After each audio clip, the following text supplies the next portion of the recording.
किसी के घर का मक्खन नहीं खाता था, तो उन गोपियों के दिल की चोरी करता था। क्यों? जब तक परमात्मा हमारे दिल को अपनी ओर खींचता नहीं है, मन को खींचता नहीं है, तब तक ये संसार का लोभी जीव कभी परमात्मा की ओर खींचता ही नहीं, जाता ही नहीं। परमात्मा ही जब अपनी कृपा की डोर लगा करके मुझे खींचता है तो यह जीव संसारी परमात्मा की ओर चल पाता है।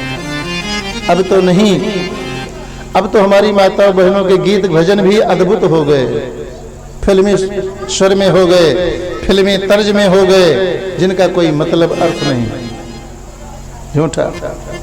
और पहले जब कोई हमारी समाज का व्यक्ति गया बनारस जाता था ना, कहीं तीर्थ यात्रा में जाता था, तो हमारी माताएं पीछे से गाती थी, जा बई बबरी नाथ डोरिया लगायो मोरे रामा, जा बई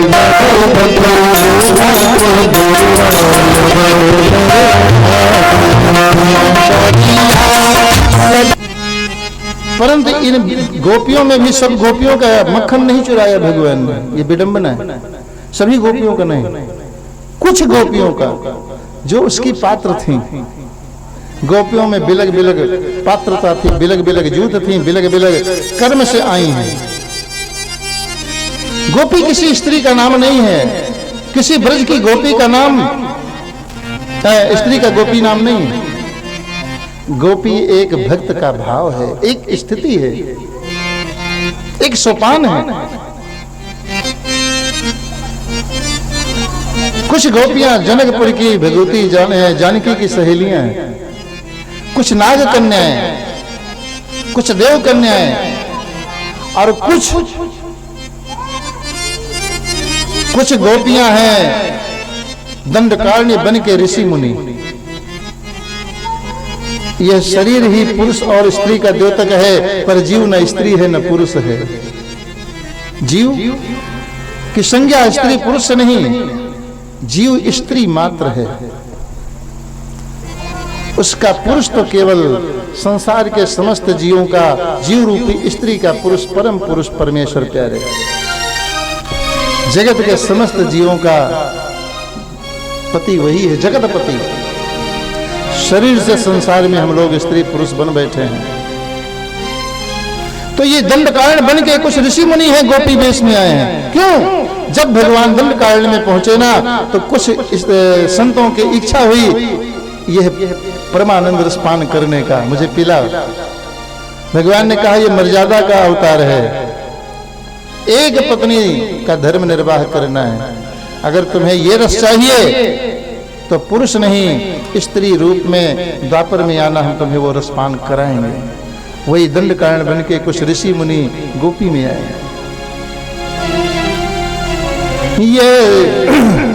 ये सुना है कि कोई नहीं गोपिका, ये सुना है कि कोई नहीं गोपिका, सांवरे रंग की साधिका बन गई, रंग की साधिका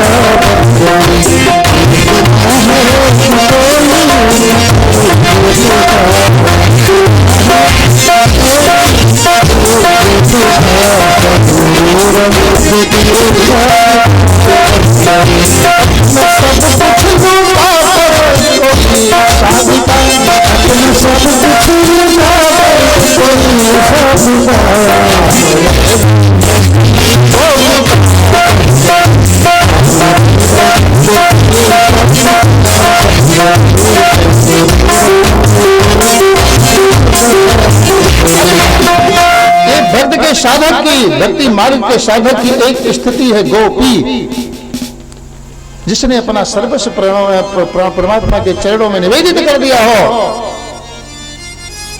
उससे साधक का नाम है गोपी। गो माने इंद्रियां, मानस के शब्दों के भाव के अनुसार विप्रधेन सुर संत हित लीन मनुज अवतार निज इच्छा निर्मित तन माया गुण गोपार। माया माया है, गुण माने सतोगुण रजोगुण तमोगुण, और गो माने इंद्रियां। इंद्रियों से, माया से, गुणों से वह परमात्मा त्रिगुणातीत है। गो माने इंद्रिय, जिसने अपनी समस्त इंद्रियां परमात्मा के हवाले कर दी हो, सर्वस्व अर्पण कर दिया हो, जिनकी इंद्रियों की अपने पास कोई अपनी डिमांड न हो, कोई मांग न हो, कोई सुख की कामना न हो, ऐसे साधक की स्थिति का नाम है गोपी, जिसने अपने इंद्रिय सुख को पान कर लिया। उन्हीं पात्र गोपियों के मक्खन को मेरे परमात्मा ने चुराया है राजन। वो किसी के मक्खन और दूध दही का भूखा नहीं। बोलिए माखन चोर भगवान की।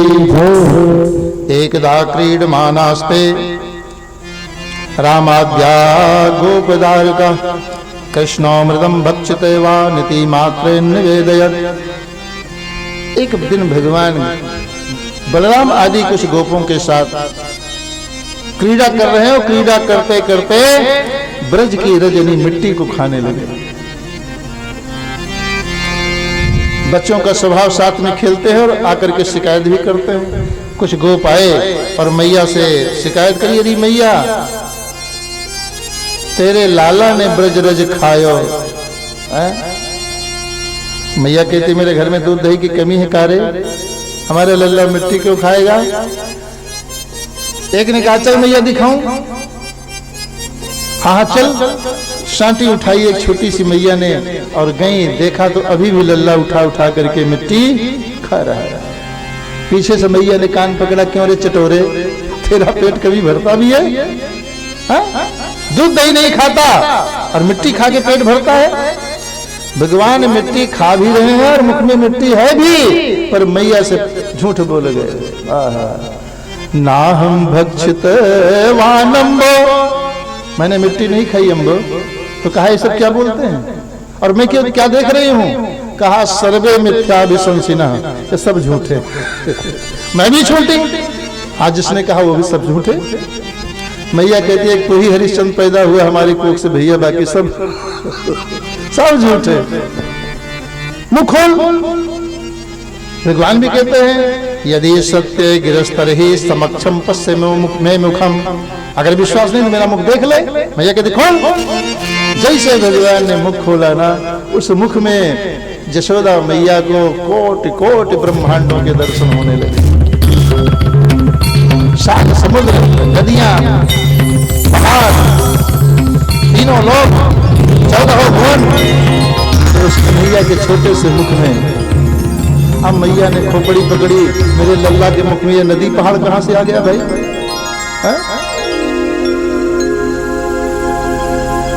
एक लव निमिष मात्र में मैया को भगवान ने कोटि कोटि ब्रह्मांडों के दर्शन करा करके पुनः अपनी वही माया डाली।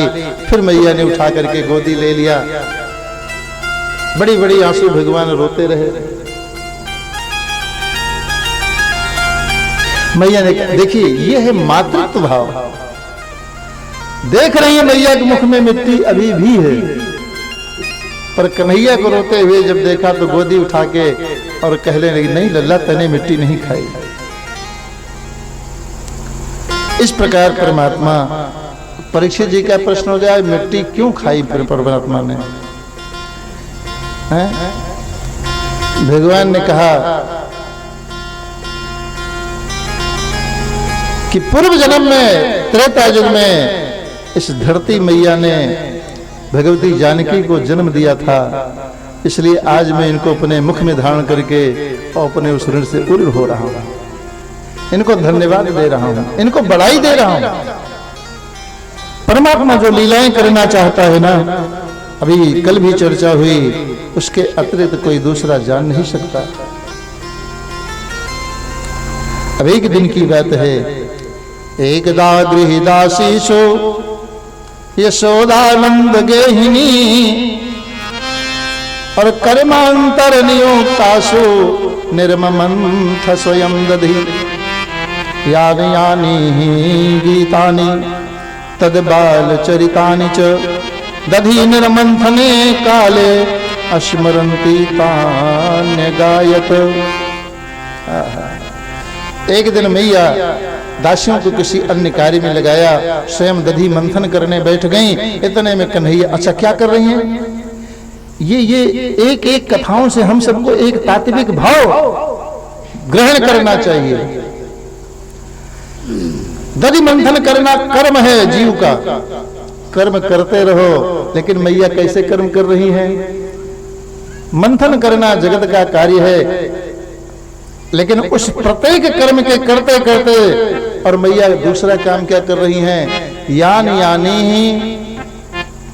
गीतानि तद बाल चरितानि च, जो जो भगवान की लीलाएं थी अब तक की, उनका गान कर रही हैं। और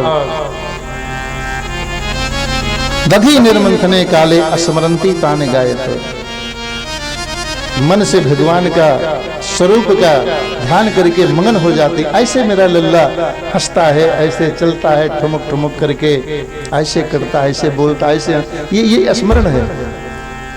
उनके लीला का गान करना ये गायन है। प्रत्येक कर्म के साथ यदि तुम भगवान का ध्यान जोड़ दो, नाम जोड़ दो, तुम्हारा प्रत्येक कर्म भजन बन जाए, तप बन जाए, स्वाध्याय निधिध्यासन ध्यान धारणा समाधि बन जाए, तो तुम अपने प्रत्येक कर्म के साथ परमात्मा को जोड़ो। यही है, काम करते रहो, नाम जपते रहो। ऐसे आज मैया तीनों रूप से समर्पित है, कायिक वाचिक मानसिक। कायिक से मतलब शरीर से कर्म करती जा रही हैं भगवान के लिए, मक्खन निकलेगा कन्हैया के लिए, कर्म है। वाचा, वाचा से यानी वाणी से भगवान के गीत गा रही हैं, लीला वर्णन कर रही हैं, और मन से ध्यान कर रही हैं। यानी तीनों रूप से मैया समर्पित। और जैसे यह जीव तीनों रूप से परमात्मा को समर्पित हो जाता है, परमात्मा को उसके कर्म करने के लिए, मना करने के लिए प्रकट होने में एक पल नहीं लगता। तीनों रूप से समर्पित हुआ नहीं जीव कि परमात्मा ने आकर के उसके कर्म की मथानी पकड़ दी। जीव का कर्म केवल यहीं तक है कि तीनों रूप से भगवान को समर्पित हो जाएगा। समर्पण ही तो प्रधान है परमात्मा की प्राप्ति में। कल भी चर्चा, नित्य चर्चा होती है कि समस्त ज्ञान कर्म भक्ति के पश्चात केवल एक बचता है, समर्पण। जैसे समर्पण हुआ नहीं तैसे भगवान आ गए और पकड़ ली मथानी, मैया में अपना दूध पिला दिया। यानी ऐसे समर्पित भक्तों के भाव रूपी दूध को पीने के लिए, उस भाव के रस को पान करने के लिए परमात्मा पहुंच जाता है। मैया समझ गई हठीला है, मानने वाला तो है नहीं। गोदी बिठा लिया और अपना स्तन प्रभु के मुख में डाल दिया। मैया स्तन पान भी करा रही हैं और दधि मंथन भी कर रही हैं। देखिए, परमात्मा प्राप्ति के पश्चात भी परमात्मा का जीव की परीक्षा जारी। परमात्मा के पास पहुंचने पर भी भगवान परीक्षा लेता है, कहीं इसके अंदर संसार का लेस मात्र भाव तो नहीं है, कहीं संसार तो नहीं छिपा है कहीं। भगवान ने पूछ लिया, मैया हाँ लल्ला, तुम्हें पूत प्यारो लगे कि दूध प्यारो लगे? अद्भुत प्रश्न। मैया कहती है, लाला यदि पूत नहीं तो दूध की कोई औकात, कोई मतलब? अच्छा मैया, तो मैं तुझे बड़ा प्यार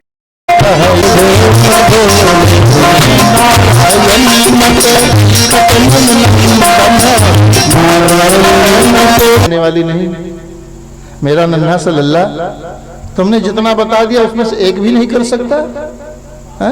कहा तुम इतनी बड़ी बड़ी गोपियां और तुम्हारा हाथ मरोड़ देता है, पकड़ के ले आओ फिर मैं मानू। ऐसे नहीं मानते। अब तो गोपियों ने ठान लिया कि पकड़ के दिखाऊं। हाँ दिखाओ पकड़ के फिर मैं मानू। अब गोपियों ने सलाह कर लिया, बहना अब सब लोग एकत्र होकर इसको पकड़ो। और इधर भगवान ने भी अब ठान ली, संकल्प ले लिया कि चोरी नहीं, अब मैं डकैती करूंगा। अब तक तो चोरी करता रहा, अब मैं डकैतियां करूंगा। भगवान ने भी अपनी टोली को सुसज्जित कर लिया। और ऐसे नहीं, वास्तव में पहले जब डकैतियां पड़ती थी ना, एक बार हम लोग बचपन में थे, हमारे गांव में चिट्ठी आई थी, फला दिन फला के यहाँ डकैती पड़ेगी। तो चिट्ठियां जाने लगी, कभी ललिता के घर, कभी विशाखा के घर, कभी किसी के घर, कभी किसी के घर। आज ललिता के घर जब चिट्ठी गई, सारी गोपियां वहीं एकत्र हो गई। 10-5 इस कोठरी में, 10-5 उस कोठरी में, 10-5 छत पे, 10-5 इधर, 10-5 उधर, पूरा घर भर में एक मार्ग खोल दिया आने के लिए।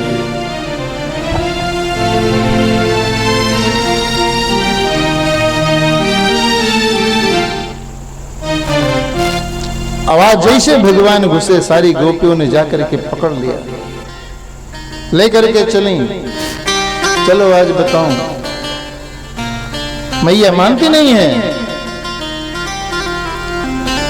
प्रभु को लेके सकल ग्वालिनी जसमती के द्वारे धाई। अब कहत कि देख ललाई अपने को, आज पकड़ हम लाई। अरे इन थोड़ी है गगरिया तमाम, पकड़ी के हम लाए।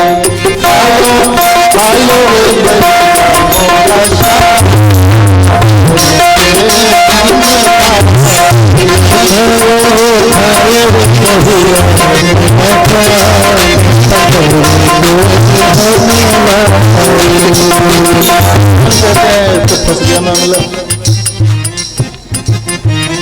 भगवान कहते हैं जिसका जितना खाया उतना नगदी ले लो भाई, मैया के पास मत ले चलो।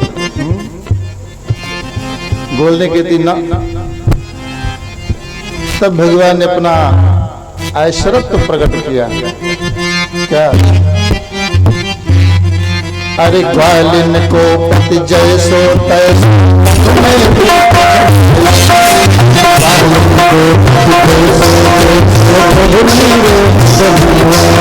जब द्वार पे पहुंची, नंदरानी निकली, देख मैया अपने लल्ला को आज में पकड़ के लाए हूं।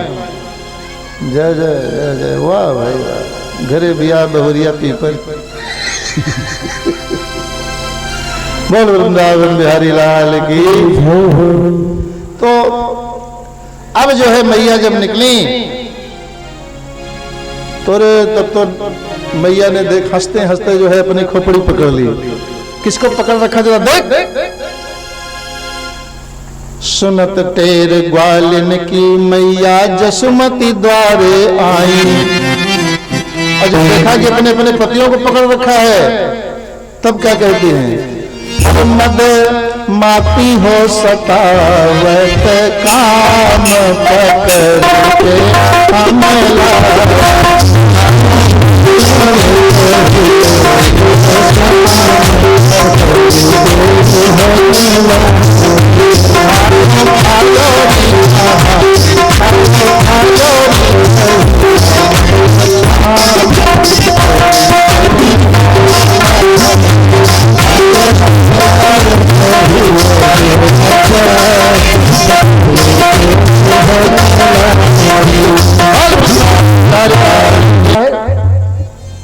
पागल हो गई हो, भारी हो गई हो।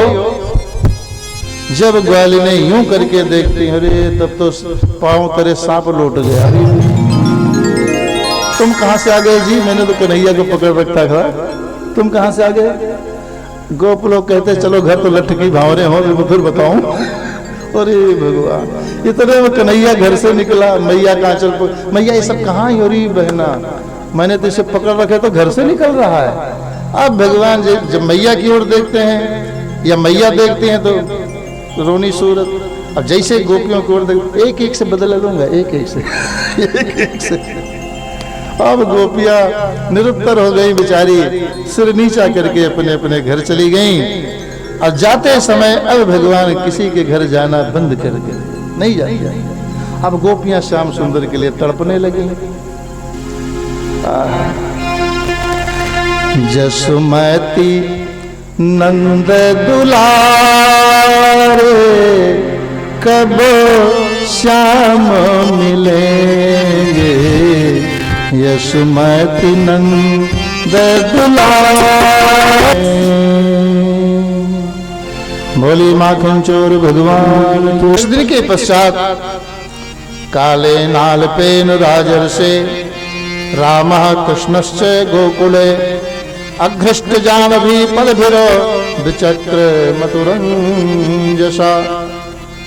भगवान अब धीरे धीरे पांव के बल चलने लगे, और लेकिन जब चौखट से बाहर निकलना चाहते हैं गलियों की ओर, तो चौखट, अब तो चौखट का कोई मामले नहीं रहा।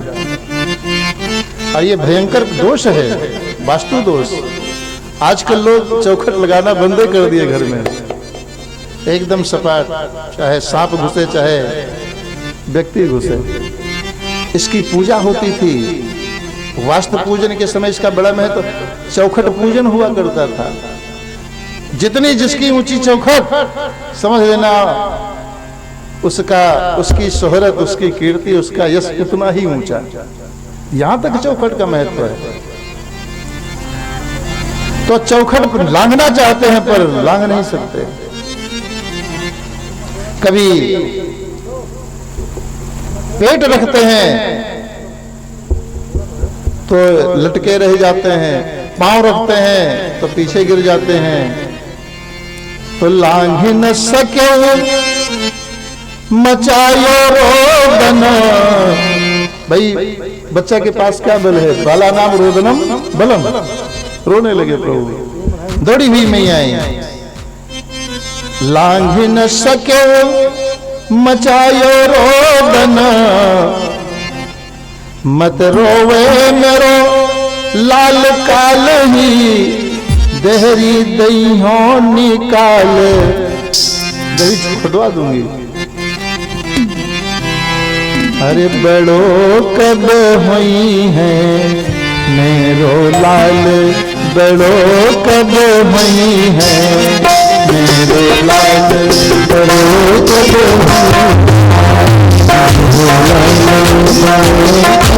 बड़ा हो मैया उठा के गोदी। मैया ने उन नन्हे नन्हे पांव में पैजनियां बांध दी। जिस समय दोनों भाई नंद महल के आंगन में चलते हैं छुम छुम करते हुए, बड़े बड़े परमहंस देवता ऋषि मुनि इस दृश्य को देख करके पूरे प्राण न्यौछावर कर देते हैं। ऐसे स्वरूप, यह स्वरूप का दर्शन के लिए कागभूषुंडी द्वापर में भी पहुंच जाता है।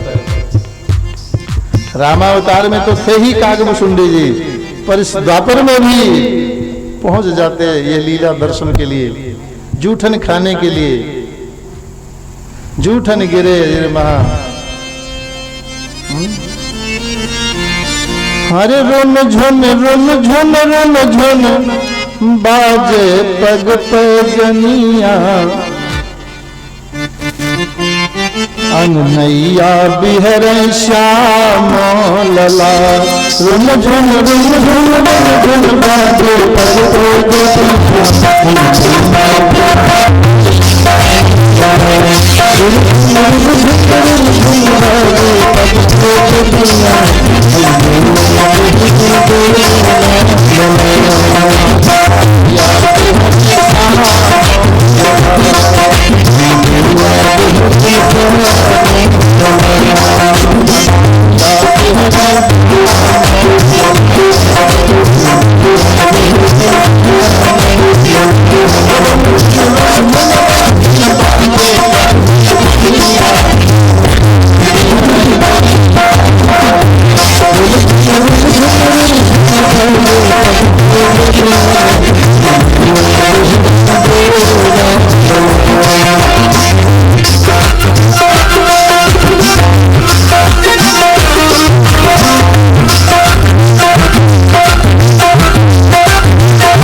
गोपियां प्रतिक्षण लालायित रहा करती हैं, किसी न किसी बहाने नित्य नंद द्वार पर खड़ी मिलती हैं। आज मैया के पास गोपियां गईं, मैया मैया, हाँ ये लल्ला की अपनी हरकत तुम ही देखो, हम सब देख नहीं पाएंगी, किसी दिन इसके कान पकड़ के उखाड़ लूंगी। मैया कहती कहा क्यों? मैया कहती हैं, गोपियां कहती हैं मैया क्या बताऊं, ऐसे ऐसे कांड करके आता है कि मैं कैसे बताऊं। अरे क्या क्या कुछ बोलो। अरे मैया सबसे बड़ी हरकत इसकी है कि जाता है गोष्ठ में, छोटे छोटे बछड़ों को खोल देता है और बछड़े जाकर के गैया का दूध पी लेते हैं। जब मैं धोने जाती हूं, बत्सान मंचन क्वचित समय, मैया कहती समय हुई होगी, ये किसी को भूखा नहीं देख सकता, खोल देता होगा। नहीं मैया, असमय, धोने का समय नहीं होता फिर भी खोल देता है। और क्रोध संजात हासा, जब मैं इसे डांटूं तो मुझे चिढ़ा करके और हंसता हुआ दांत निकाल करके भग लेता है। किसी ने कुछ कहा, किसी ने कुछ कहा, किसी ने कहा मैया ये मेरे घर जाता है तो जहां कहीं भी मैं मक्खन रख दूं, दही रख दूं, बस ये पहुंचता है, पहले तो खाता है और जब खाते खाते पेट भर जाता है मैया तो इसके साथ न जाने कितने संगी साथी हैं, उनको खिलाता है, गोपों को, अन्य को। उस पर भी जब दही मक्खन नहीं चुकता तो बंदरों को खिलाता है, कुत्तों को खिलाता है। और फिर मैया जानती हो क्या करता है? जब मक्खन उठा उठा करके सूंघता है, बस कहता है न जाने कब का ये मक्खन है, दुर्गंध आ रही है, इसको तो कुत्ते भी न खा, उठा उठा करके मटकियां धड़ाम धड़ाम फोड़ देता है मैया। मेरे ददिया आजी के आगे की जो है मटकी, इसने न जाने कितनी फोड़ दी। मैया कहती जरा ऊंचे रखा करो बहना। गोपियां कहती मैं कितना ऊंचे टांग देती हूँ मैया, इसके साथ जो गोप लोग जाते हैं ना, ये एक पर एक चढ़ जाता है, एक पर एक चढ़ जाता है, एक पर एक चढ़ जाता है, और बस मैया ऊपर से मटकी उतार करके धड़ाधड़ फोड़ देता है। मैया कहती ऐसा करो, जहां पर मक्खन रखा करो दही ना, वहां अंधेरा कर दिया करो, इसको दिखाइए न पड़े। गोपियां कहती मैया इसके हाथ में जो तुमने अंगराग पहना दिया है ना, उसके प्रकाश में ढूंढ लेता है, क्या करूं। और मैया जब इसे प्रेम से बुलाती हूं, आजा लल्ला तुझे मक्खन खिलाऊं, तो मटका मटका करके भग लेता, मैया बुलाने पर आता नहीं है। और चोरी करके इसको मक्खन खाने में न जाने क्या स्वाद मिलता है मैया। हर चोरी कर तो डोले, पर बुलाने पर आजा श्याम सुंदर, आजा लल्ला। गोपियां चुंबन चाटन करके और हृदय से लगाने के लिए लालायित रहा करती हैं, पर बुलाने पर ये लल्ला जाता नहीं है। चोरी कर तो डोले, पर श्याम मोते सुभो ना बोले। चोरी कर तो डोले, श्याम मोते सुभो ना बोले।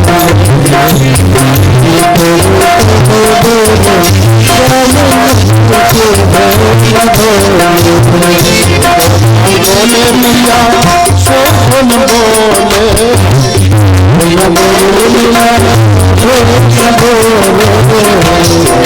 करे तो बोले, श्याम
पकड़ के ले आओ ना,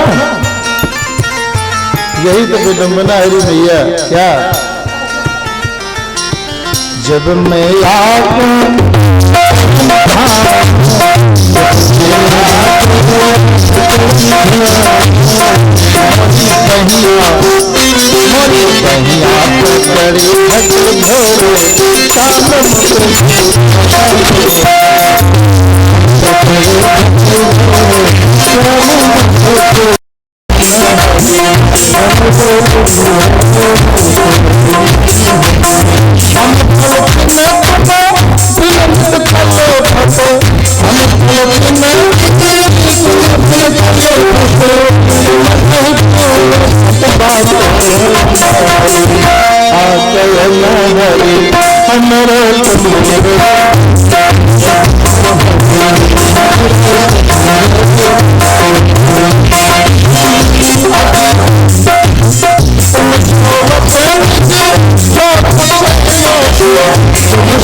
पकड़ के झंझोड़ा, कहा बाबा मरने था तो हमारे द्वार रहा, कहीं और जाके मर जाते हैं। तब बाबा जागृति अवस्था में आए। अरे मैया, मैं तो तेरे लल्ला का गुण दोष देख रहा था रे।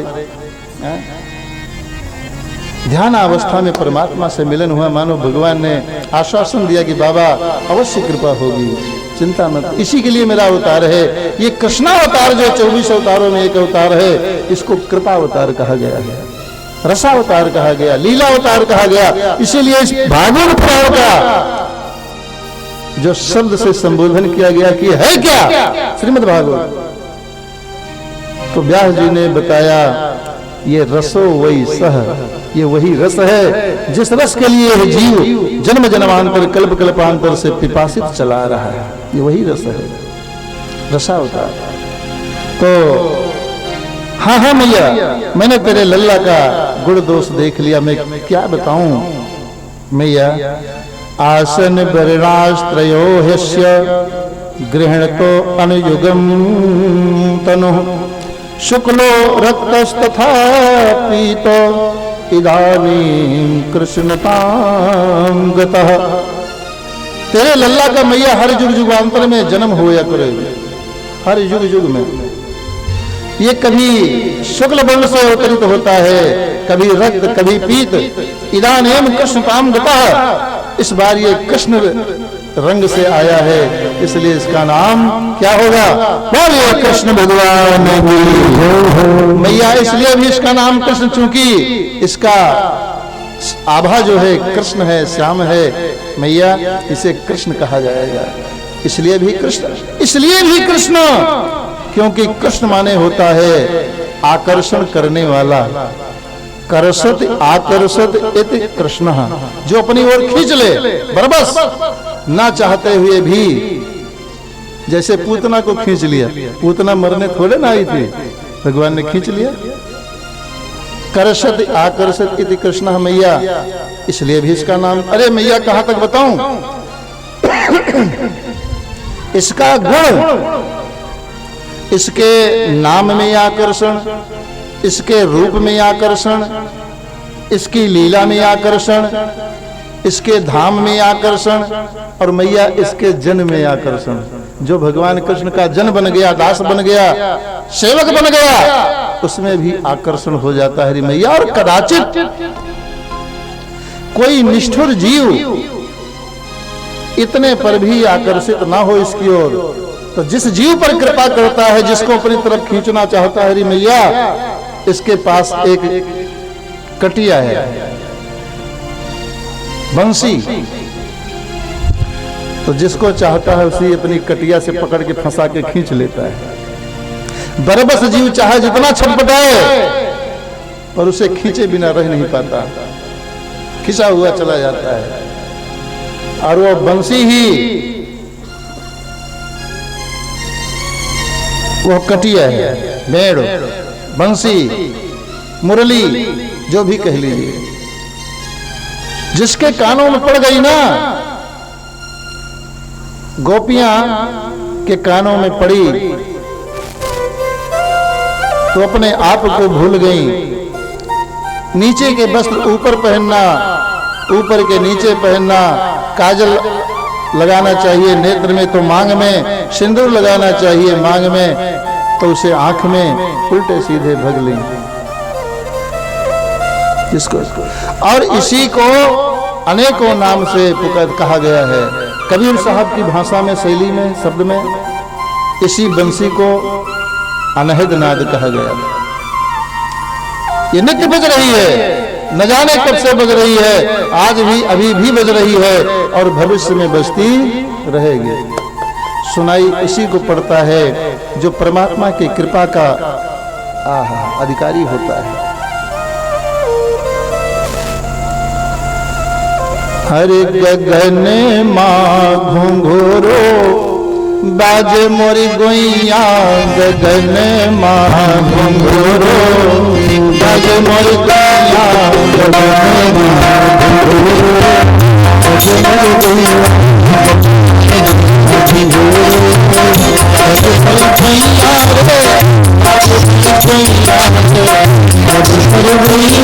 संस्कृत में बंसी कहते हैं। और यह बंसी ही वो कटिया है जिसके माध्यम से मेरे परमात्मा जिस जीव को चाहता है, पापी से पापी जीव को भी पकड़ के खींच लेता है। हमारे अमलात्मा, ममलात्मा, विमलात्मा, महात्मा, परमहंस न जाने कितने जन्मांतरों से और खोजते चले आ रहे हैं, पाने के लिए प्रयास कर रहे हैं, फिर भी नहीं पाते, ढूंढते फिरते हैं। कोई कहता है मंदिर में मिलेंगे, कोई कहता है मठ में मिलेंगे, कोई कहता है मस्जिद में मिलेंगे, कोई कहता है कहीं मिलेंगे, कोई कहता है कहीं मिलेंगे। जिस पर कृपा करता है व्यक्ति जहां होता है वहीं से प्रकट होकर के और कृपा कर देता है। एक संत का अनुभव,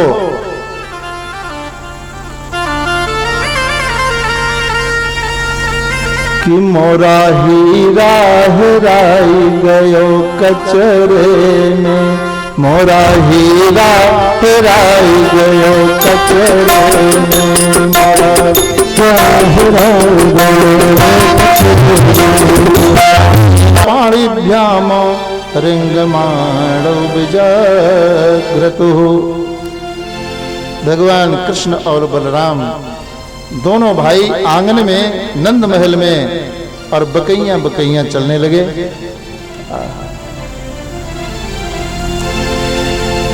यह दृश्य देख करके आकाश मंडल से देवता और देववधूटियां निहाल हो जाती हैं। यशोदानंद के भाग्य की सराहना करते करते थकते नहीं। कभी कभी भगवान चलते चलते इधर लुढ़क जाते हैं, उधर लुढ़क जाते हैं। मैया उठा उठा करके अपने आंचल से धूल झाड़ करके हृदय से भींच लेती हैं। कभी कभी मैया ने जो हाथ में हीरों के जो है कड़ा पहना रखी हैं, जो खंभों में मणियां लगी हैं, हीरे मोती लगे हैं, उसमें अपना प्रतिबिंब देख करके भगवान और उससे युद्ध कर लड़ते हैं। जब स्वयं खाते हैं तो वो भी खाता है, उसे मारने दौड़ते हैं तो भी मारने दौड़ता है। चिल्लाते हैं, मैया को पुकारते हैं, मैया खिलखिला के हंस करके हृदय से लगा लेती है। और यही सब दृश्य देखने के लिए तमाम ब्रजवधूटियां आए दिन नित्य जो है मैया यशोदा के यहाँ कोई न कोई बहाना लेकर के पहुंच जाती हैं। फिर को धारण कराया, अष्टम पिलाया और तृणाव्रत जब उठाया तो अपनी पीठ पर बिठाया। माने तृणाव्रत है ज्ञान, पुरुष, पुरुष माने ज्ञान। पूतना राक्षसी ही सही परंतु स्त्री है, स्त्री का नाम भक्ति। भक्त जब जब परमात्मा को पाता है, अपने हृदय में पाता है, और ज्ञान के सामने भगवान खड़े हों। तभी कल चर्चा हो रही थी, कौन थे वो आए थे, पांडे जी हैं? ज्ञान के पंथ कृपाण की धारा, परत खगेश न लागहि वारा। और ज्ञान का एक नाम है हमारी संस्कृति में, तलवार को तर्क कहते हैं। तर्क, ज्ञानी तर्क करता है, मानो तर्क से भगवान की लीला को और उनके स्वरूप को काट देता है। ये कैसे भगवान? ये भगवान नहीं हो सकते। भगवान खड़े भी हों तो ज्ञानी अपने तर्क से भगवान को पीछे छोड़ देता है, यानी पीठ पर लाता है। अब वो बार बार ऐसे पीछे पीछे मुड़ के देखता है, क्यों? क्योंकि भगवान ने अपना वजन उसकी पीठ पर भी बढ़ाया। अभी सोचने लगा कहीं मैंने कृष्ण के धोखे में काला पत्थर तो नहीं उठा लिया वृंदावन का। भगवान खूब हंसे, मूर्ख, मेरे भक्त पत्थर में मेरी पूजा करते हैं, पत्थर में दर्शन करते हैं, अब तू मुझ में पत्थर का दर्शन कर रहा है। चल तेरी खोपड़ी पत्थर से पटकूं। बस लेके भगवान गोकुल के बाहर आए और एक पत्थर के चट्टान पर ले जाकर के धड़ाम से और ऊपर से एक मुक्का खींच के मारा, उसकी खोपड़ी फटी, उसके निकले भगवान कृष्ण में समा गए। उसका भी भगवान ने उद्धार कर दिया। बोलिए कृष्ण कन्हैया लाल की। भगवान 7 महीने के हुए। चिंता हुई महाराज नंद को अपने बालकों के नामकरण की। 7 मास में नामकरण संस्कार होना चाहिए, 7वें मास में।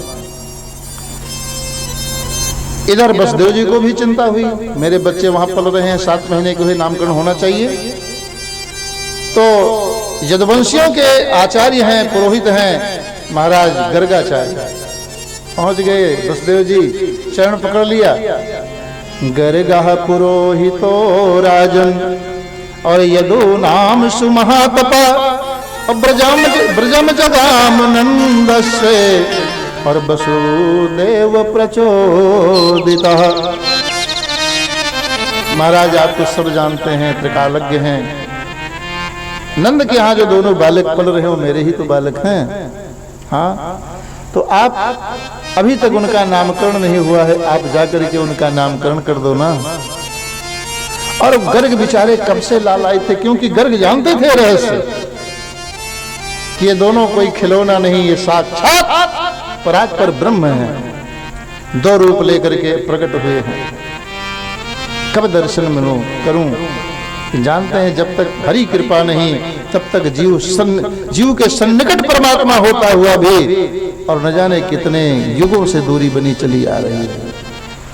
सन्निकट होता हुआ भी परमात्मा कोसों दूर है। जब तक उसकी कृपा नहीं तब तक दर्शन ही नहीं।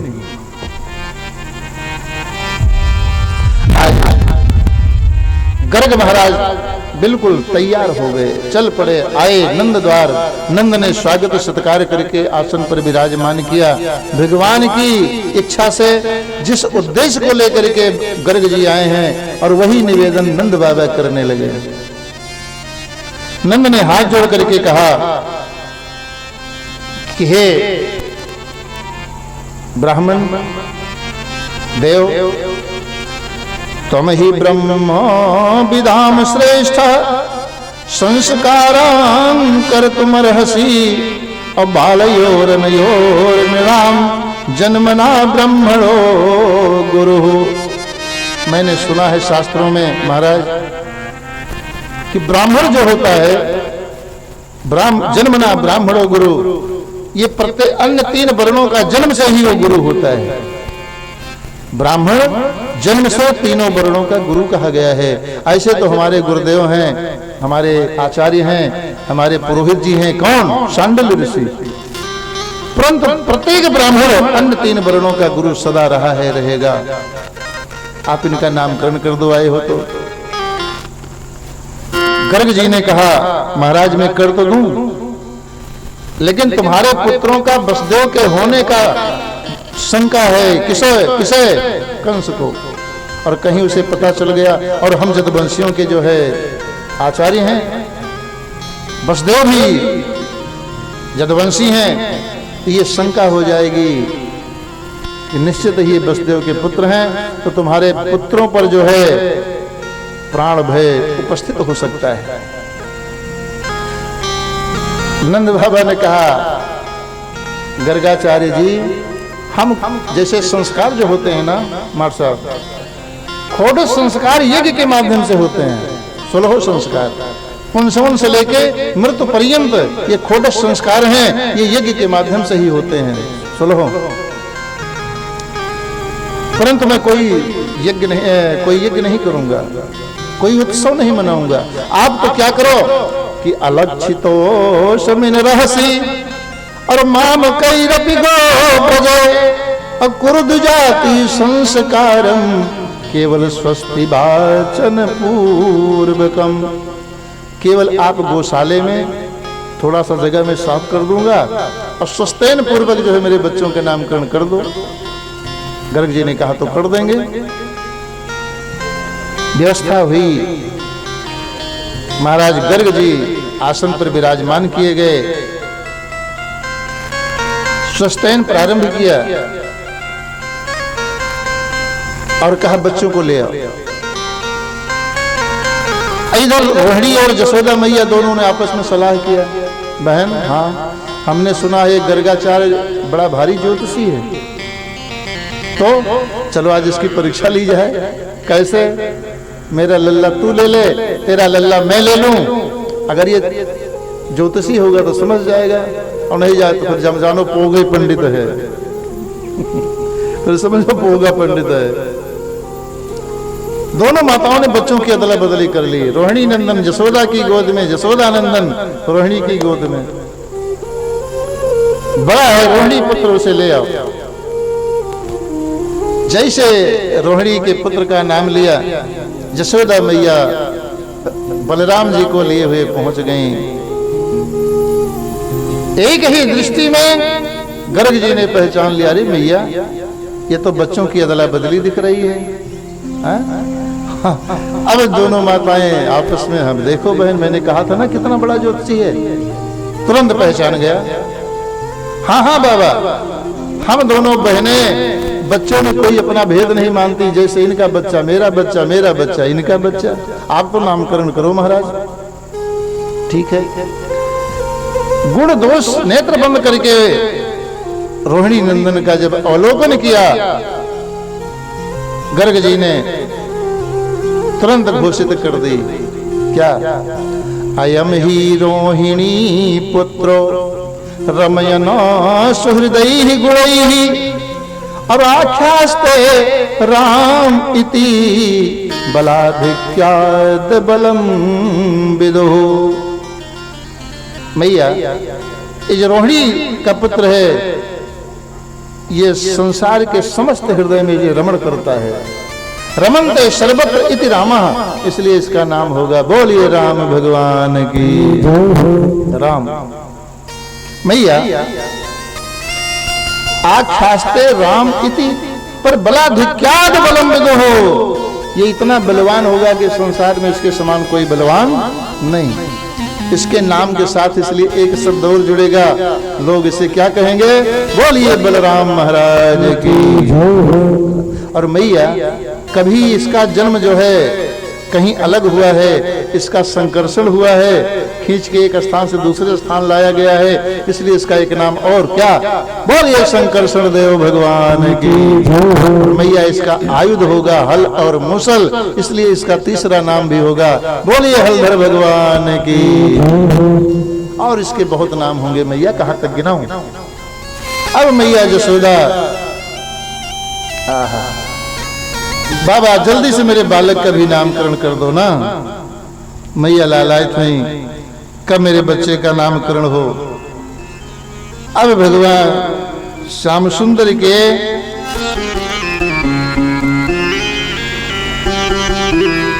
नाम गुण रूप का अवलोकन करना प्रारंभ किया महाराज गर्ग जी ने। और जैसे ध्यान लगाया कि इसका प्रारब्ध क्या रहा होगा, कैसा बालक है, इसकी भाग्य कैसी है, उस ध्यानावस्था में गर्ग जी को चतुर्भुज नारायण का दर्शन होने लगा ध्यानावस्था में। और उसी ध्यानावस्था में गर्ग जी भगवान से प्रार्थना स्तुति करने लगे।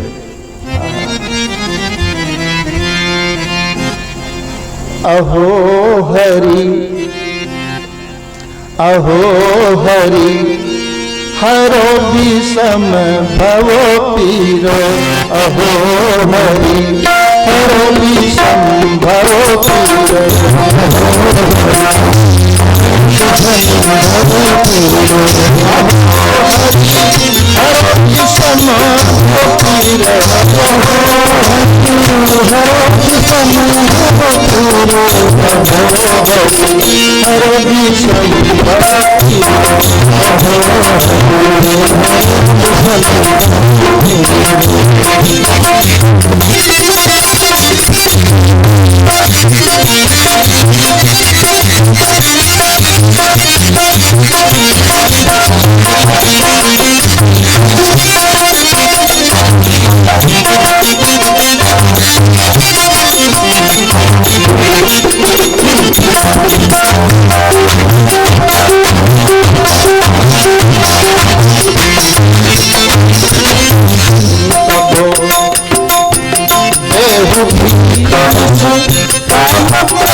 न प्यास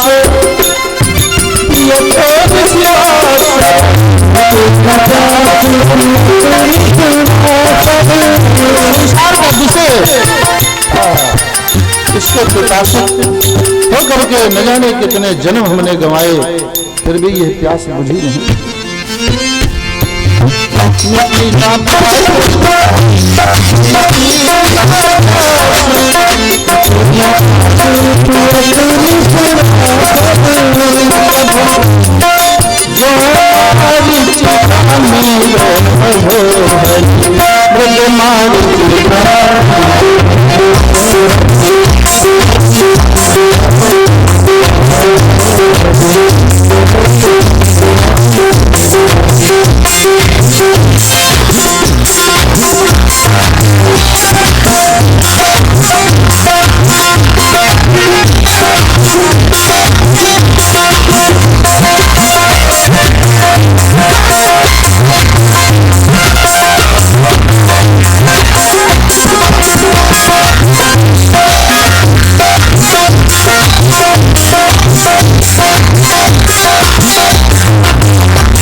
हमने सुना है भगवान, आत्मा और परमात्मा का अटूट रिश्ता नाता है, लेकिन मैं कैसे मानूं कि हमारा तुम्हारा रिश्ता है ना?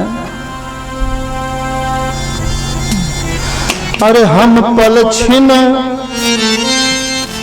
तुम बिन नित तलफत, हम तुम बिन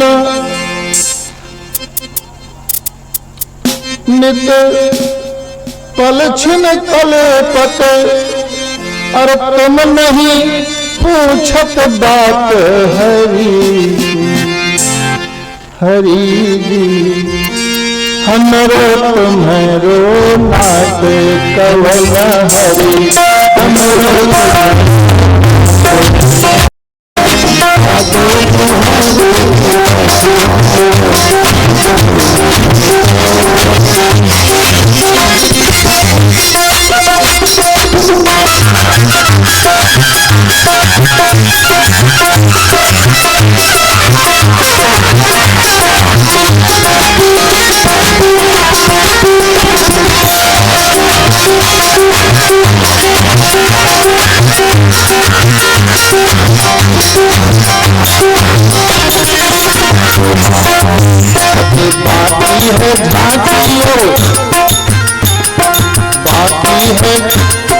बाकी है झांकी और बाकी है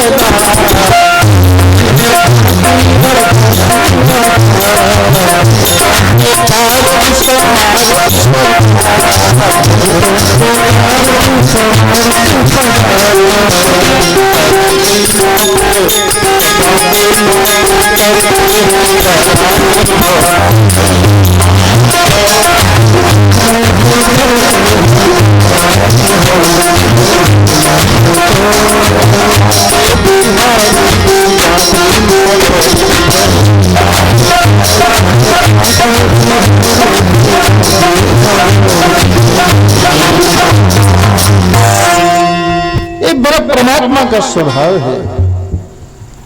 जो दीनहीन होते हैं ना, उन पर कबहु को थोड़ी करुणा नर देही, देत ईस बिन हेतु स्नेही की भांति। ये परमात्मा की कृपा से हमको मिली है, ये हमारे कर्मों का फल नहीं, ये परमात्मा की कृपा है।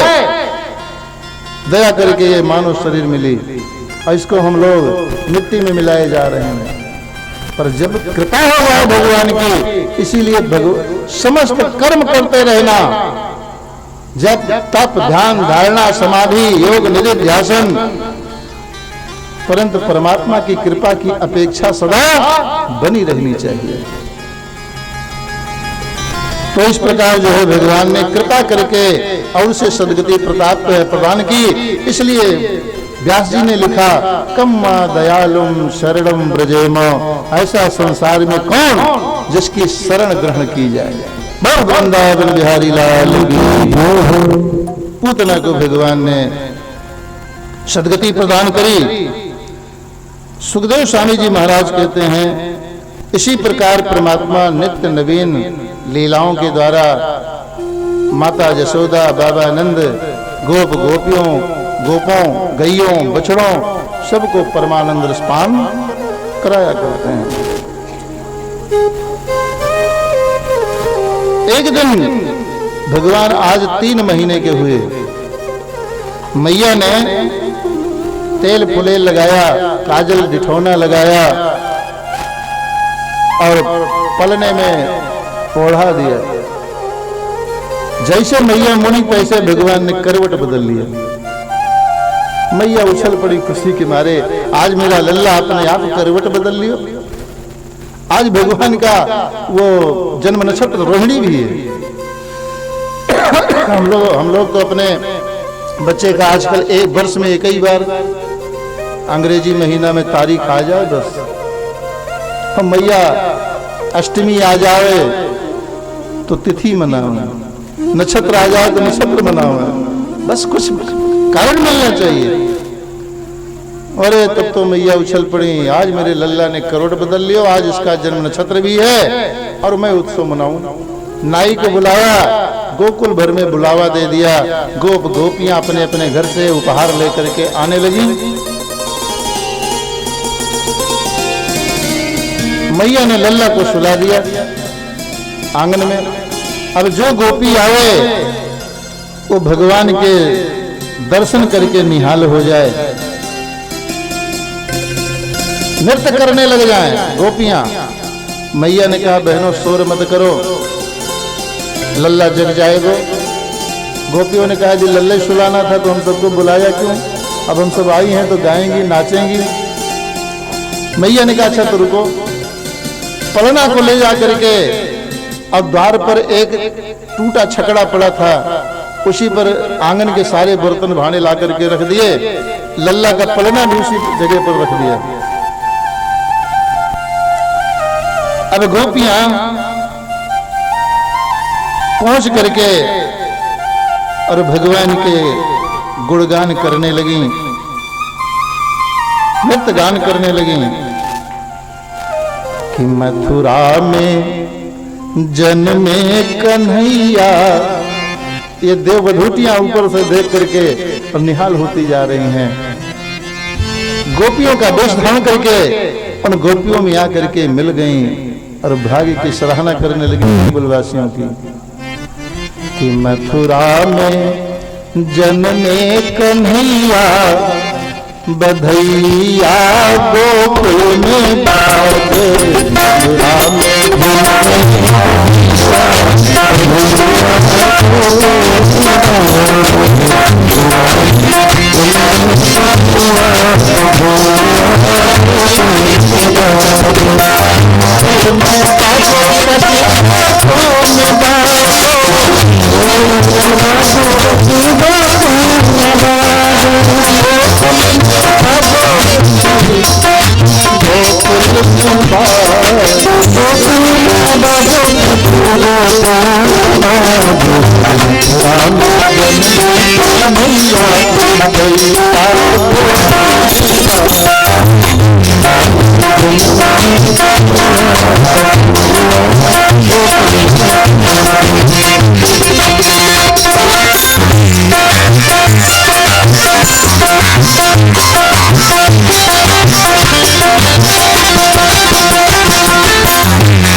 अरे देवन की बुधिया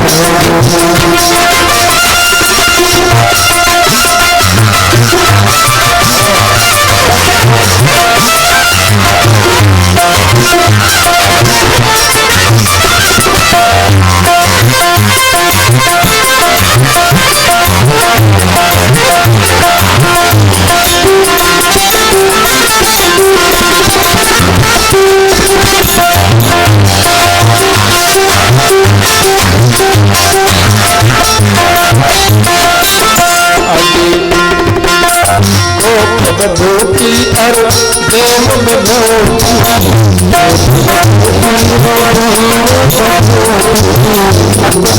अपने अपनी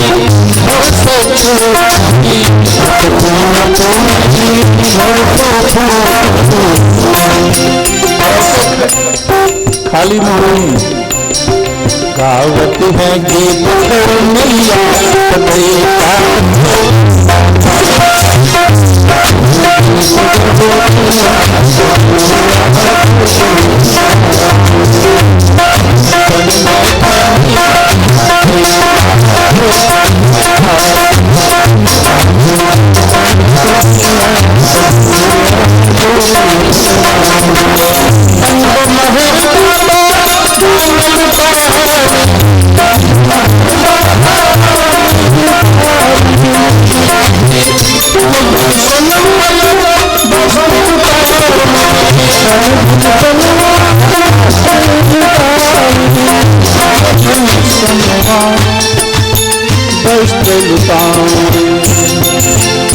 अरे लाखन लाखन सब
इधर गीत हो रहा है, गोपियां मस्त हैं नृत्य गान में।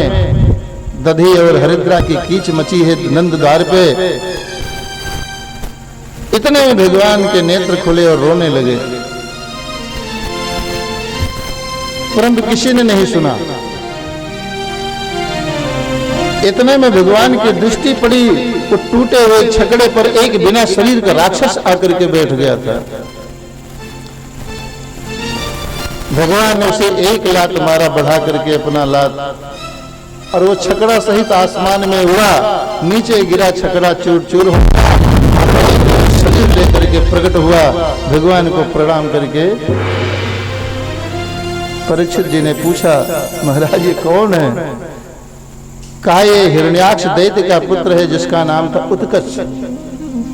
ये बड़ा बलवान रूपवान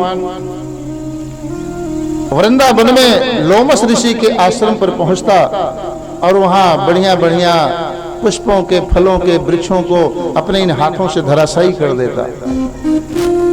कई बार मना किया, नहीं माना, तो लोमस ऋषि ने श्राप दिया कि जा तुझे अपने शरीर का बड़ा अहंकार है, तू बिना शरीर का हो जा। परंतु बाबा जी लिखते हैं, वृथा न होए देव ऋषि बानी, अब संत ते होवे न कार्य हानि। दो बात लिखी है, संत ते होवे न, संत यदि तुम्हें श्राप भी देता है तो जीवन के भविष्य में तुम्हें एक न दिन वो श्राप भी वरदान सिद्ध होगा। जा तू बिना शरीर के हो जा। चरणों में गिरा, प्रभु मेरा उद्धार कैसे होगा? कहा जाओ द्वापर में भगवान का अवतार होगा, लीला अवतार, रसावतार, कृपा अवतार। उनके चरण स्पर्श से तुझे पुनः शरीर प्राप्त होगी। सो आज भगवान ने लोमस ऋषि की वाणी को सत्य करके दिखा दिया। बोले वृंदावन बिहारी लाल की। एक दिन मैया लल्ला को गोदी में लिए हुए और अपना स्तनपान करा रही हैं। आंगन में कुछ लोरी गीत सुनाती जा रही हैं, लाड प्यार करती दुलारती जा रही हैं, चुंबन चाटन करती जा रही हैं, और कभी कभी ऐसे उठा उठा करके। इतने में एक कंस का भेजा हुआ दैत्य जिसका नाम है तृणाव्रत, दैत्यो नाम न तृणावर्त कंस भृत्य प्रणोदित और चक्रवात स्वरूपेण जहारासीनम मर्भकम। बवंडर चक्रवात का रूप लेकर के और वृंदावन में प्रवेश किया। सर्वांतर्यामी भगवान नारायण को पता चल गया। उन्होंने मां से कहा, मैया तू तो मुझे उछाल उछाल करके न खिला सकी, हमारे मामा जी ने उड़न खटोला भेज दिया है, अब मैं उसकी पीठ पर बैठ करके पूरे मथुरा मंडल के दर्शन करूंगा। लेकिन सवाल यह है कि मैया छोड़ नहीं सकती। मैया जब छोड़ेगी नहीं तो लीला होगी कैसे? इतने में भगवान ने अपने वजन को बढ़ाया। मैया के बस में नहीं वो संभालना। अचानक लल्ला इतना वजन क्यों हो गया? स्वयं से प्रश्न और स्वयं से उत्तर, अरे इतनी देर से दूध पिला रही हूं, दूध पीते पीते इसका वजन बढ़ गया। मैया ने उठा करके आंगन के धरती पर लिटा दिया। जा खेल कूद, हाथ पांव पटक, दूध हजम हो जाएगा, फिर जो है तुझे गोदी ले लूंगी। मैया चली गई घर के कार्य में। चक्रवात रूप में दैत्य तृणाव्रत आया और भगवान को उठा करके अपनी पीठ पर लादा। पूतना की तरह यह भी उत्तर दिशा को भगा। अब तो सबके घरों में धूल भर गई, सबके आंखों में, नेत्र में धूल भर गई। सब चिल्लाए, अरे भैया कोई राक्षस आ गया, दौड़ो दौड़ो, बच्चों को संभालो। सब दौड़े अपने अपने बच्चों को संभालने के लिए। जब मैया यशोदा दौड़ के आंगन में आई तो लाला गायब।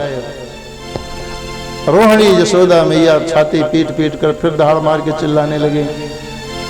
एक ने कहा इधर को गया, चलो जल्दी भागो दौड़ो खेलो। गए तो इस बार जानते हैं क्या घटना घटी। जब पूतना ने उठाया भगवान को तो अपने हृदय से, माखन प्रभु कमलापति सकल सुबास निवास और ताके अंग प्रसंगते प्रगट्य बास सुवास। जिसके अंग से संसार की समस्त सुगंधियां उत्पन्न हुई हैं, यदि उसके अंग का स्पर्श हो गया तो फिर पूतना को अब दुर्गंधित कैसे कहा जा सकता है। पूतना लोक बालघनी राक्षसी रुधिराशना जिघांसयापि हरये अस्तनम दत्वाप सद्गतिम। स्तन पान कराने के कारण ही भगवान ने उसको सदगति प्रदान कर दी, और ऐसी वैसी गति नहीं। जो गति 12 वर्ष के वात्सल्य पूर्ण स्तन पान कराने के पश्चात मैया यशोदा को जो गति दी भगवान ने, वह गति पूतना को दे दी। यही आश्चर्य है। अहो वकीयम मस्तन कालकूटम जिघांसया पाए यदप्य साध्वी लेभे गतिम धात्रिच्युताम ततोन्यम कम मा दयालुम शरणम ब्रजेम। भगवान एक तरफ तो कहते हैं कि मोही कपट छल छिद्र न भावा निर्मल मन जन सो मोहि पावा।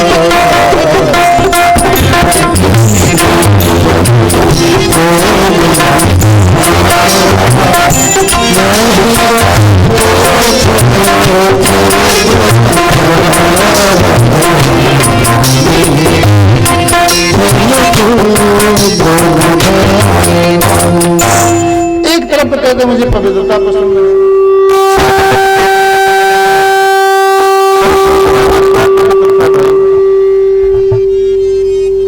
नाम ही पवित्र नहीं। पूत माने पवित्र, ना माने नहीं, पवित्र ही नहीं नाम। नाम कर्म उसका पवित्र रहा होगा।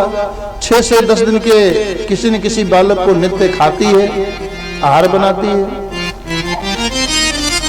कर्म भी पवित्र नहीं, भोजन भी पवित्र नहीं। रुधिर मांस पाई, छल कपट करके वेश बना करके आई थी। अब तो कब सावन आवे, कब सावन आवे। आया सावन महीना, पूर्णिमा तिथि आई। लक्ष्मी मैया स्वर्ण थाल में आरती सजा करके सुंदर सुंदर मिठाई मिष्ठान लेकर के तिलक की व्यवस्था करके द्वार पर पहुंच गए। चौकीदार साहब कहते कहां घुसी जा रही हो अंदर? अरे बलि मेरा भाई है, बलि की बहन हो, खड़ी रहो, मैं पूछ के आता हूं। चौकीदार साहब गए। राजन, हाँ तुम्हारी कोई बहन आई है, आने दूं? बलि ने सोचा कि मेरी तो एक ही बहन रतनमाला है, दूसरी बहन कहां से आ गई भाई। फिर सोचा अगर उससे पूछूं कि तू कैसी बहन है तो उसे बुरा लग सकता है, होगी कैसी, ले आओ। अब तक तो उसका जीवन निहाल हो गया था केवल नारायण को नित्य दर्शन करके, परंतु जब आज भगवती लक्ष्मी का दर्शन किया तो मानो उसका दर्शन आज जो अपूर्ण था पूर्ण हो गया। शुद्धि बुद्धि खो बैठी, और जब मैया उसको तिलक लगाती हैं, क्या भाग रही होगी बलि की भाई है? जिसके मस्तक पर तिलक जो है भगवती लक्ष्मी करें तो कोई खिलौना है। अपने हाथों से मिठाई खिलाई, आरती उतारी,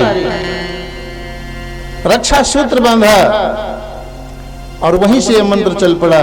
तेन बद्धो बलि राजा दानवेंद्रो महाबला तेन पामन बदनामी रक्षे माचल माचल। बलि कहता है मांग बहन तुझे जो चाहिए। बस भैया जी हैं कुशल से काम, लक्ष्मी जी ने भी वह चातुरता प्रारंभ कर दी। क्या चाहिए? मेरा भाई सुखी रहे, एक बहन को इसके बराबर और कुछ नहीं। नहीं नहीं तो बहन है, कुछ मांग, जो तेरी इच्छा सो मांग। मांग मांग जबरत लगाई। तब जो है भगवती लक्ष्मी ने कहा मांगो मांगो। कहा भैया आज बरसों बीत गया, तुम्हारे जीजा जी गए कहीं नौकरी करने के लिए और आज तक लौट के आए नहीं। अकेले उस क्षीर सागर में रहती हूं, भय लगता है, कोई एक चौकीदार दे दो बस। बलि ने कहा मांगा भी तो एक चौकीदार, एक आया था तो 3 पग भूमि मांगा, तू आई है तो केवल एक चौकीदार मांगती है। नहीं नहीं भैया, अगर तुम जो है 10-5 दोगे तुम्हें मुद्रा चाहिए, यानी वेतन देना पड़ेगा, खुराकी देनी पड़ी, कहां से लाऊंगी? तुम्हारे जीजा का कोई अतः पता नहीं।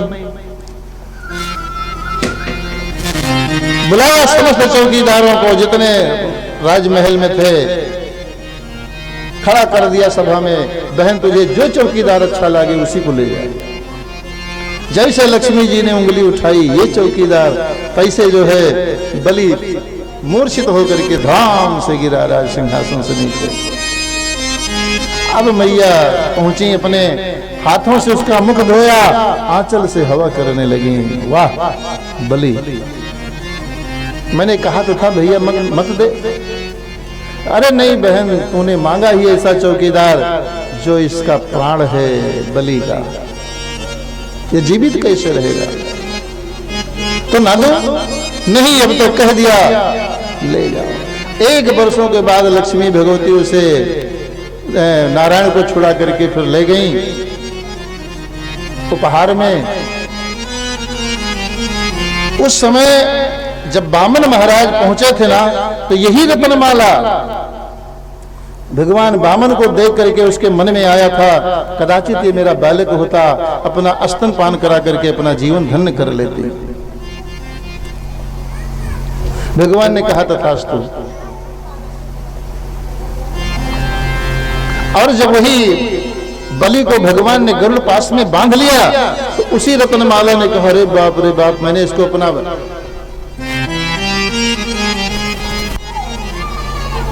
बेटा बनाना चाहा। काहे शोर करा रहे बेटा? अरे क्या बात है?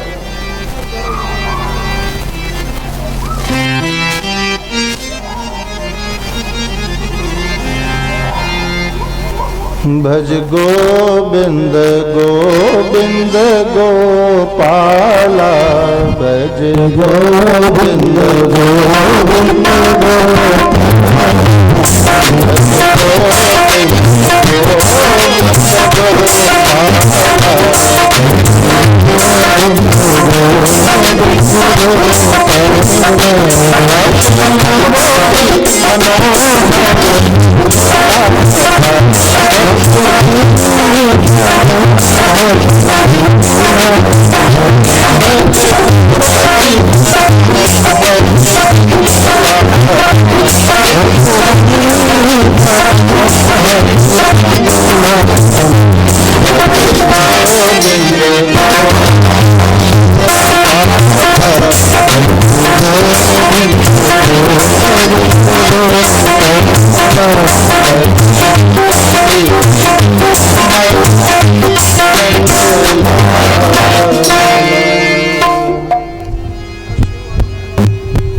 शोर मत मचवाइए, चुपके से जो भी करना है कर लीजिए आप लोग, शोर मत कराइए।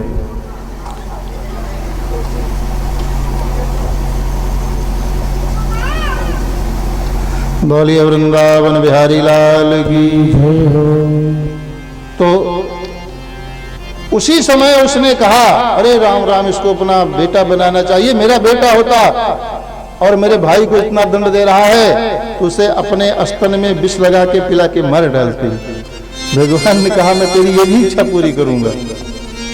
आज वही भगवान नेत्र बंद करके जो पूतना के रूप में प्रस्तुत है, सोच रहे मैंने कहीं कोई तीसरा वचन तो नहीं दिया इसे, इसलिए नेत्र बंद किया। किसी संत ने कहा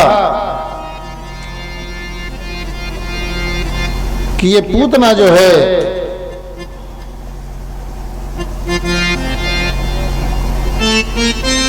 मायावती है, और मायावती का बल मायापति के आगे चलने वाला नहीं है। हम मायापति है, मायावती, तो इसलिए नेत्र बंद किया। और वास्तविकता क्या है भागवत के अनुसार कि भगवान कृष्ण कहते हैं कि मेरा स्वभाव विष पान करने का तो है नहीं, हम तो अपने भक्तों का मीठा मीठा भाव ग्रहण करते हैं, और विष पान करने का स्वभाव तो मेरे भगवान शंकर जी का है। तो मानो नेत्र बंद करके भोलेनाथ का आवाहन कर रहे हो कि बाबा आ जाओ, एक बार फिर विष पान करने का मौका आया है। और यही है सत्य। अरे भगवान शंकर आए भगवान कृष्ण के शरीर में क्रोध रूप में प्रवेश कर गए। क्रोध भी तमोगुण और भगवान शंकर भी तमोगुण, गुण रूप से भगवान कृष्ण के शरीर में समा गए भोलेनाथ। श्लोक भी बताता है कि तस्मिन् स्तनम दुर्जर वीर बलम और घोरांक मादाय शिशोर ददावत और गाढ़ं कराभ्याम प्रपीड गुणयत और प्राणै समम रोष समन्वितो पिबत। जिस समय उसने जैसे कोई रस्सी के धोखे में विषैला नाग पकड़ ले, ऐसे वो पूतना पहुंची, नेत्र बंद के हुए कन्हैया को अपने काल के रूप में मानो उठा लिया। जैसे स्पर्श किया तैसे जो है अपने बनावटी वेश को एक पल भी न रोक सकी, तुरंत भयंकर राक्षसी के रूप में प्रस्तुत और कन्हैया को उठा करके और हृदय से लगा करके अपना अस्तन उनके मुख में डाल दिया। तो सबसे पहले भगवान शंकर ने कृष्ण के अंतःकरण में क्रोध रूप में प्रकट होकर के उसका विष पान करते हैं। दूध बाद में भगवान ने पिया, कृष्ण ने, लेकिन सबसे पहले उसके विष को भगवान शंकर ने प्राणै समम रोष समन्वितो पिबत, पहले रोष पूर्वक पिया। वो रोष ही क्रोध और क्रोध ही भगवान शंकर गुण के भाव में। तो भगवान ने उसके दूध को पिया, लेकर के आंगन से उड़ी, उत्तर दिशा को आकाश मार्ग से चली। अब भगवान ने देखा गोकुल के बाहर जब पहुंचा दिया, तब उसके प्राणों को पीना शुरू कर दिया। प्राणै समम, जब प्राणों को पीने लगे प्रभु, जानते हैं जन्मत मरत दुसह दुख होई, हाथ पांव पटकने लगी। समंच मंचाल प्रभाषणी, छोड़ दे कन्हैया मुझे, मंच मंच। भगवान कहते पूतना, पहले तो मैं किसी जीव को पकड़ता नहीं हूं, पर कदाचित पकड़ लिया तो मेरी छोड़ने की आदत नहीं है, मैं नहीं छोड़ सकता। और गोकुल के बाहर उत्तर दिशा में ले जाकर के उसके प्राणों को पी लिया। धड़ाम से जो है पीठ के बल गिरी और गिरते समय उसकी शरीर 6 कोस की हो गई। परीक्षित महाराज चौंके, 6 कोस की शरीर महाराज? हाँ, किस घर में रहती थी वृंदावन में? कहा भोले राजर्षि, संसार की समस्त शरीर 5 कोश की होती है, अंडमय कोश, अन्नमय कोश, जलमय कोश इत्यादि। परंतु जब ये 5 पंचकोश की शरीर जब 6ठे कोश में पहुंचती है, कौन सा कोश है 6ठा? जब ये ब्रह्म भगवान की हो जाती है, जिसको भगवान स्वीकार कर लेते हैं, उसकी शरीर 6ठे कोश में यानी ब्रह्ममय कोश में पहुंच जाती है। भगवान ने जिसको अपनाया, अब वो 5 कोश से बाहर जाकर के खष्टम कोश ब्रह्म कोश में समा गई आध्यात्मिक तौर पर। और कथानक तो 6 कोश की शरीर, उसके नीचे न जाने कितने वृक्ष धराशायी हो गए। सब गोप गोपियां रोते चिल्लाते बिलकते दौड़े उधर ही। किसी ने कहा इधर को एक राक्षसी लेके गई, दौड़ के गए तो देखा पूतना मरी पड़ी है, उसके अस्तन को अभी भी मुख में डाले हुए मेरे परमात्मा, और हाथ पांव पटक पटक करके किलकारियां मार रहे हैं। दौड़ के मैया यशोदा ने गोदी उठाया, न जाने कौन से देवता की कृपा से आज मेरा लल्ला बच गया। इतनी भयंकर राक्षसी, ये मरी कैसे? किसी ने कहा ये दौड़ रही होगी लेके लल्ला को, ठोकर लगा गिर गई। एक ने तर्क किया कि भाई जब ठोकर लगने पर कोई गिरता है दौड़ते समय, तो आगे को गिरता है पेट के बल के पीछे गिरता है, ये नहीं हो सकता। किसी ने कुछ तर्क किया। अंत में किसी ने तर्क किया भाई जो भी हो, मैं तो समझता हूँ ये अपने पाप के कारण, इसके पाप ने इसको मार डाला। ये अबोध बालक को मारना चाहती थी, ये अपने पाप से स्वयं मर गई। मैया ने तुरंत जो है गौमूत्र से स्नान कराया, लल्ला को ले आकर के गोबर लगाया, ब्राह्मणों को बुला करके और भगवान के नाम से भगवान को कवच पढ़वाया। अव्याध जोंग्री मणिमांस तव जान थोरो यज्ञोचिता कटितटम जठरम हयास्य हतकेशवस्तदुर ईशः इनस्तु कंठम विष्णुर्भुजम मुख कुमुरो क्रम ईश्वरः कम। हे लल्ला, अजन्मा भगवान तेरे पैरों की, मणिमान भगवान घुटनों की, यज्ञ पुरुष जांघों की, अच्युत कमर की, हयग्रीव पेट की, केशव हृदय की, ईश वक्षस्थल की, सूर्य भगवान कंठ की, विष्णु भगवान बाहों की, और उक्रम भगवान मुख की, और ईश्वर तेरे पूरे अंग की रक्षा करे लाल। इसीलिए हमारे बाबा गोस्वामी तुलसीदास जी नाम महिमा पर लिख दिया, कहाँ कहाँ लगी नाम बड़ाई, राम न सकहीं नाम गुण गाई। नाम वो चीज है जो राम की रक्षा करने वाला है। बोलिए राम नाम महाराज की जय। अब जो है इतने में पहुंच गए बाबा आनंद। नगर में पहुंच न पाए कि लोगों ने बता दिया, अरे बाबा, अरे बताओ भैया अब कहाँ हो। बाबा को तो शंका पहले ही से थी, मेरे लल्ला ठीक हो? हाँ हाँ बिल्कुल ठीक है, लल्ला तो बच गए हो। सब कहानी बताई। बाबा आनंद उस स्थान पर पहुंचे जहां पूतना की लाश पड़ी हुई है। प्रश्न आया कि मरी तो जैसे मरी तैसे मरी, अगर ये सड़ गई इसकी लाश इस गोकुल में ना तो महामारी फैल जाएगी पूरे गोकुल में। अब इतनी लकड़ियां कहां से लाएं इसको जलाने के लिए? तो ये हुआ कि इसके नीचे जो दब करके वृक्ष गिरे धराशायी हुई हैं, उन्हीं को काट काट करके कुल्हाड़ी से 27 चिता लगाई गई, और उसके अंग को भी, शरीर को भी 27 टुकड़ों में काटा गया। इतनी अच्छे कोष। जब उसकी लाश जलने लगी ना, तो पवित्र से पवित्र लाश भी जलती है तो उससे दुर्गंध निकलता है। परंतु जब पूतना की लाश जलने लगी तो सुगंध निकलने लगी उसकी लाश जलते समय। फिर परीक्षित चौंके। अरे सुखदेव जी ने कहा, राजन, यह शरीर जब तक संसार की है ना तब तक दुर्गंधित है।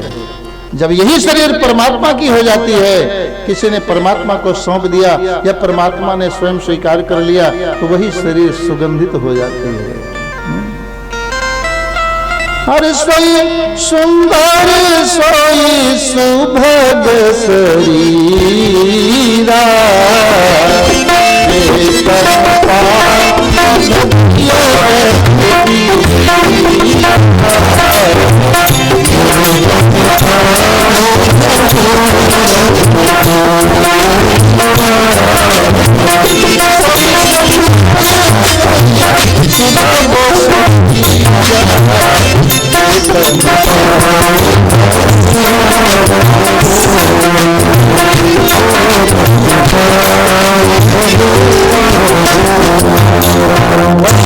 शरीर, वही पवित्र शरीर।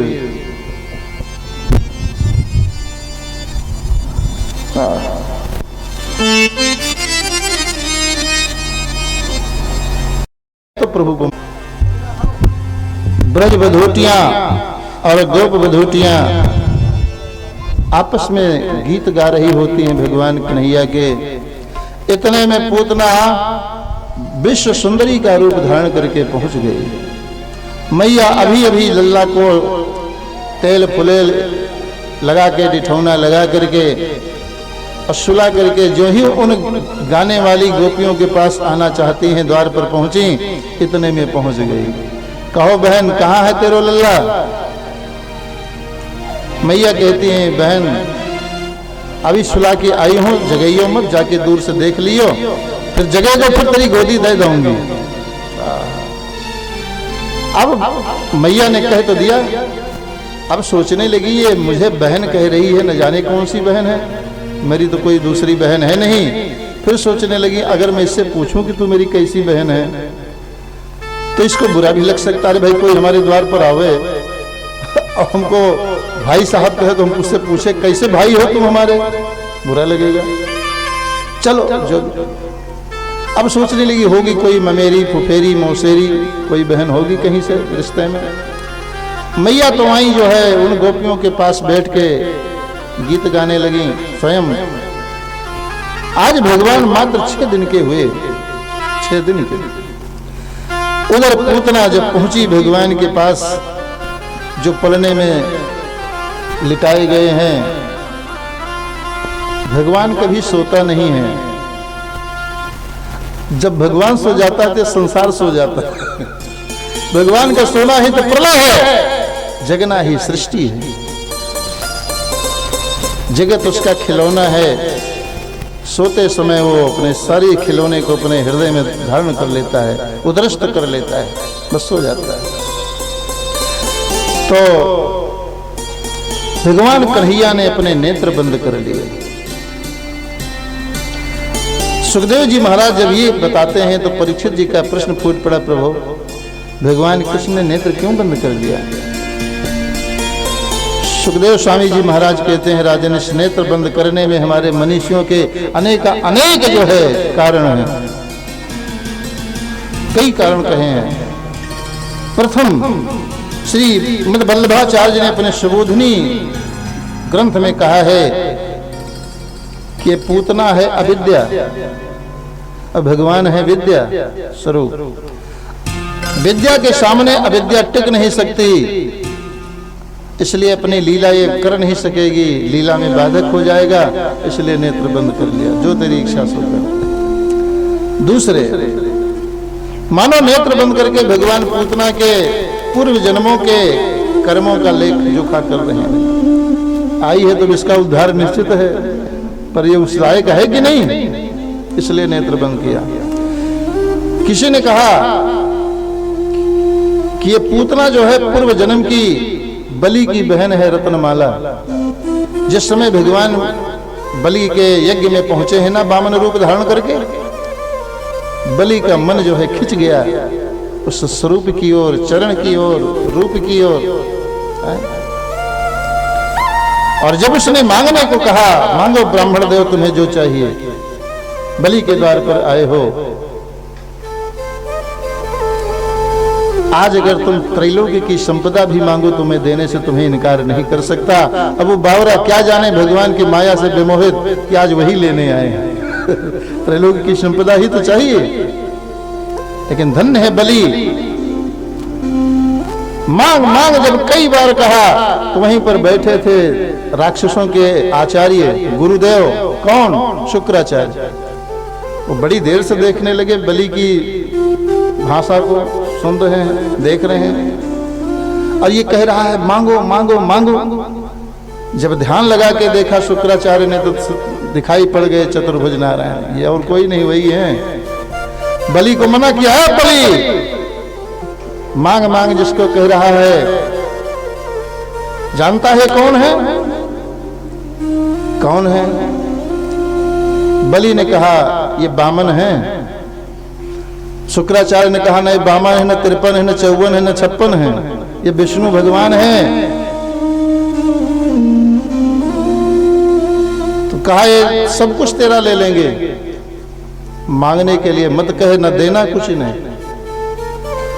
लेकिन धन्य है बलि सोचने लगा, यदि संपत्ति सब रघुपत करे आहू, या त्रैलोक्य की संपदा यदि इनकी है तो इनकी ही वस्तु इनको ही दे करके, और मैं जगत में कल्प कल्पांतर युग युगांतर तक अपने कीर्ति और यश का विस्तार करूंगा। और यदि नहीं तो मेरा क्या जाता है? नहीं माने बलि, मांगो महाराज। कहा हमें 3 पग भूमि चाहिए, ब्राह्मण है। बलि ने कहा जैसे तू बौना है ना बामन अंगुल का, ऐसे तेरी बुद्धि भी बौनी है रे। मांगा भी वो भी बलि से तो 3 पग भूमि। अरे एक आध 2-4 नगर मांग लेता, प्रदेश मांग लेता, राज्य मांग लेता, ये क्या मांगा? नहीं, लालची ब्राह्मण को महाराज जानते हैं, जो ब्राह्मण लालची होता है उसे पातक लगता है। केवल 3 पग चाहिए। और जो भगवान ने 2 ही पग में विराट रूप धारण करके आकाश पाताल त्रैलोक्य नाप लिया, तीसरा पग कहां रखूं बोल? भगवान ने उसे गरुड़ पास में बांध लिया। वहां प्रहलाद जी आए, ब्रह्मा जी आए, श्याम मनु जी आए, अरे सब पधारे गए। इतने में उसकी पत्नी विंध्यावली आई, बलि की पत्नी। उसने एक बड़ा सुंदर प्रश्न किया, नाथ हाँ मैं पहचान गई हूं आपको, हमें एक प्रश्न करना है। क्या? दाता बड़ा होता है कि दाता का धन? भगवान ने कह दिया, अरे नहीं भाई, दाता बड़ा होता है, दाता से धन है। तो कहा, 2 पग में आपने दाता के धन को नापा है स्वामी, तीसरे पग से मेरे दाता को नाप लो। जैसे तीसरा पग भगवान ने बलि के शीश पर रखा, तीसरा पग, तैसे सब लोगों की तालियां बज गई। बोलिए हरिनारायण भगवान की। ब्रह्मा जी, प्रहलाद जी सब कहने लगे, विंध्यावली प्रभु क्या अभी भी ये बलि पापी है? क्या अभी भी ये बंधन योग्य है? आपके चरण रज का एक कण जो है करोड़ों असंख्य जन्मों के पग जैसे पापों का शमन करने में यदि सक्षम, तो आपका ये चरण क्या हमारे पतिदेव के पाप को शमन नहीं कर सकता? भगवान ने स्वीकार किया, यथार्थ है। फिर उसे भगवान ने छोड़ दिया और इतना प्रसन्न हो, जिसने अपना सर्वस्व परमात्मा को अर्पण कर दिया, तदीयं वस्तु गोविंदम तदमेव समर्पय, तो भगवान भी उसे अपना सर्वस्व अर्पण करने में चूकते नहीं, और अपना सर्वस्व नहीं स्वयं को दान दे देने में चूकते नहीं, स्वयं को दे डालते हैं। बलि दानी है तो बामन महाबरदानी है। अब जो है भगवान ने उससे उल्टा कहा, अब तू मांग बलि, तुझे जो चाहिए तू मांग। बलि ने कहा, मांगू प्रभु? हाँ मांगू। बलि ने कहा, बस मेरी एक ही इच्छा है। क्या? आपके आदेशानुसार मैं पाताल में जाकर के निवास करूंगा, पर मेरे पाताल के महल में 52 द्वार हैं, और मेरी इच्छा है जब मैं जिस द्वार से निकलूं उसी द्वार पर मैं आपका दर्शन करूं। फंस गए प्रभु। तथास्तु कहा और बलि के साथ ही चल दिए पाताल। वहां पहुंचकर अपने आप को 52 रूप में विभाजित किया। न जाने किस द्वार से निकले बलि और मैं दर्शन देने में चूक जाऊं। और इसी प्रकार 1 वर्ष बीत गया, दिव्य वर्ष। नारद जी को पता चला, आए, कहो प्रभु। भगवान ने सिर नीचा कर लिया।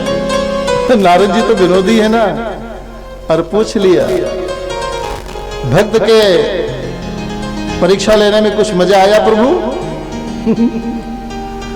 अरे हरि तुम